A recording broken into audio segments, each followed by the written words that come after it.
नमस्ते दोस्तों, एस्ट्रोभूषण चैनल में आपका स्वागत है। हम बात कर रहे हैं गुरु जो 9 अक्टूबर को वक्री हो रहे हैं। अगले 4 महीने वो वक्री होने वाले हैं। 4 फरवरी तक वो वक्री रहने वाले हैं। वृषभ में अभी चल रहे हैं और वृषभ में ही वो वक्री होने वाले हैं। इस वक्री गुरु के हम डिटेल्ड वीडियो बना रहे हैं हर लग्न और राशि के हिसाब से। आज हम बात करेंगे मिथुन लग्न और राशि के लिए इस वक्री गुरु के क्या परिणाम होंगे। यहाँ पे मैंने ये जो कुंडली बनाई है ये मिथुन लग्न की कुंडली है। कुंडली के प्रथम भाव में 3 नंबर लिखा है, यानी ये मिथुन लग्न की कुंडली है। और 3 नंबर और चंद्रमा भी लिखा है, तो आपकी राशि भी मिथुन है। आपको राशि को थोड़ा कम इम्पोर्टेंस दीजिए, लग्न को आपको ज़्यादा इम्पोर्टेंस देना है। और राशि और लग्न दोनों पता होने के बाद आपको दोनों वीडियो देखना है और उसमें से जो सारांश है वो हमारे लिए, अपने लिए, खुद के लिए निकाल के फिर आगे बढ़ना है। गुरु यहाँ पे आपके लिए वृषभ यानी द्वादश भाव में वक्री हो रहे हैं। अभी भी वो वहीं पे चल रहे हैं। कोई भी ग्रह जब वक्री होता है तो वो अपने रिजल्ट खुल के देता है, तेज़ी से देता है। इसका एक मैंने वीडियो बनाया हुआ है, आप देख लेना। शनि जब वक्री हुआ था तब वक्री ग्रह यानी क्या होता है, अंतरिक्ष में क्या होता है और हमारे जीवन पे वक्री ग्रह के परिणाम ज़्यादा असरदार क्यों होते हैं, वो मैंने एक डिटेल्ड वीडियो में समझाया हो, आप उसे भी देख लीजिए। अब यहाँ पे आते हैं। देखिए, गुरु द्वादश भाव में वक्री हो रहे हैं। बेसिकली द्वादश भाव यानी ये आपका व्यय भाव है, खर्चे का भाव है और विदेश का भी भाव है। खर्चों पे गुरु नेचुरली शुभ प्लैनेट है, तो खर्चों पे ये गुरु कंट्रोल लाएंगे। खर्चे बढ़ेंगे, मैं ये नहीं कह रहा हूँ कि आपके खर्चे नहीं होंगे, खर्चे बढ़ेंगे, लेकिन कंट्रोल यानी क्या, आपका जहाँ पे मैंडेटरी है, नेसेसरी है, वहाँ पे ही ये खर्चे होंगे। आपको ये खर्चे करने ज़रूरी है और ये आपके लिए भविष्य की कुछ ना कुछ तरतूद है। कहीं ना कहीं कोई हॉस्पिटल में खर्चा कर सकता है। अब सेहत के लिए, बीमारी के लिए इलाज करना ये तो नेसेसरी है, तो इस जगह पे, ऐसी जगह पे गुरु खर्चा करा सकते हैं, तो कोई बुरी बात नहीं है। वो लॉन्ग टर्म के लिए आपके लिए बेनिफिशियल है। विदेश के लिए बहुत सारे मिथुन लग्न और राशि वाले इस 4 महीने में विदेश के लिए आपके लिए योग बनेंगे। अब अदर प्लैनेट्स की पोजीशन, दशाएं क्या है, उसके हिसाब से थोड़े बहुत रिजल्ट्स चेंज हो सकते हैं। कोई अपने नेटिव प्लेस से 100-200 किलोमीटर की दूरी पे जा सकता है, कोई अपना स्टेट चेंज करके जा सकता है, और कोई इंसान जो है वो डायरेक्टली अपना देश छोड़ के दूसरी जगह जा सकता है, वहाँ पे विदेश में सेटल भी हो सकता है। कोई लोग सिर्फ विदेश में घूम के ट्रिप करके रिटर्न भी आ सकते हैं। अदर दशाएं और प्लैनेटरी पोजीशंस पे वो डिपेंड करेगा, बट कुछ ना कुछ डेफिनेटली होगा। कुछ लोगों के लिए सिंपल इतना ही हो सकता है कि उनके कॉन्टैक्ट्स कुछ ना कुछ हो सकते हैं, वो भले यहीं पे रहे, लेकिन उनके कारोबार में उनके रिलेशंस जो है वो फॉरेन से हो जाए, या उनके लिए जो क्लाइंट्स है वो फॉरेन के मिल जाए, ऐसा कुछ ना कुछ डेफिनेटली होगा। तो उस हिसाब से गुरु का द्वादश भाव में वक्री होना आपके लिए द्वादश भाव को वो ज़्यादा सिक्योर कर रहे हैं और आपके लिए वो शुभता प्रदान करेंगे।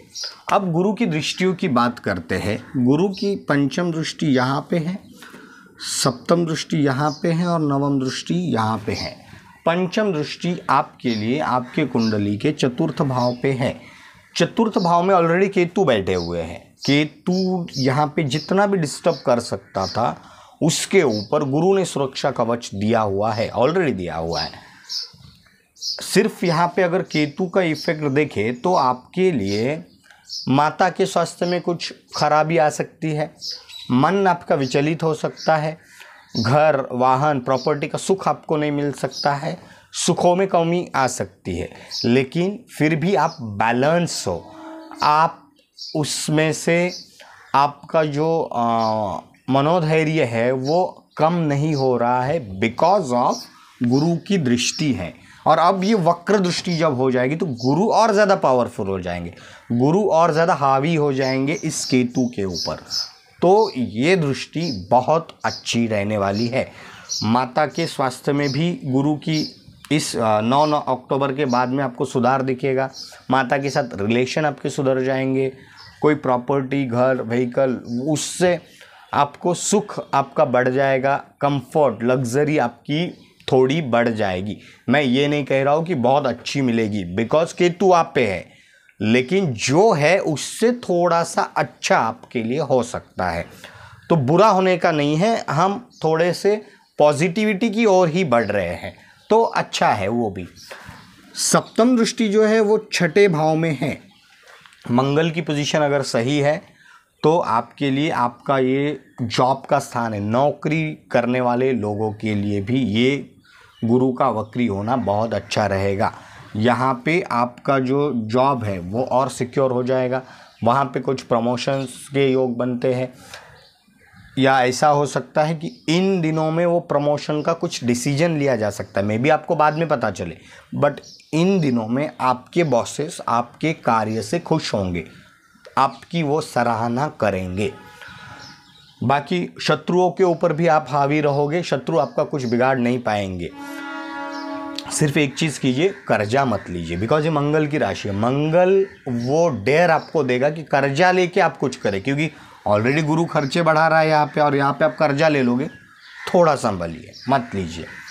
अष्टम भाव में गुरु की नीच दृष्टि है, लेकिन इस भाव का स्वामी शनि अच्छी जगह पे है, तो एक हो सकता है कि इस गुरु की वक्रता की वजह से कोई ना कोई जो भी प्रॉपर्टी का विवाद चल रहा है, पैतृक संपत्ति का, वो ख़त्म हो सकता है, आपके हिस्से की आपको मिल जा सकती है, और वो एक परमानेंटली वो चैप्टर क्लोज हो सकता है।